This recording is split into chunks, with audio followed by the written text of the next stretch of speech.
DeSoto County, Mississippi is on alert as this winter storm heads toward the Mid-South. Some weather models you just heard Tyler say suggest that parts of North Mississippi may be getting freezing rain, raising the threat of black ice. That's the ice on the roadway that you sometimes can't see when you're driving. In an interview on WREG's 3 at 3, DeSoto County Sheriff Thomas Tuggle emphasized the county is taking a proactive all-hands-on-deck approach. We've got the entire team on standby. That's the entire Sheriff's Office team.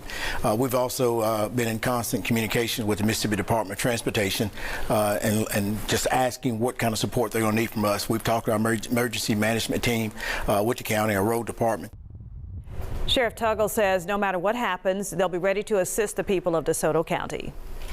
So we're getting prepared. We've had one of these, I think, maybe 6 or 7 months. Last winter, we had one of these, and all our guys responded very well. So the people of DeSoto County, we want them to know that we will be out there. Sheriff Tuggle says DeSoto County is well positioned to respond to, but urges residents to stay off the roads once those conditions start to get bad.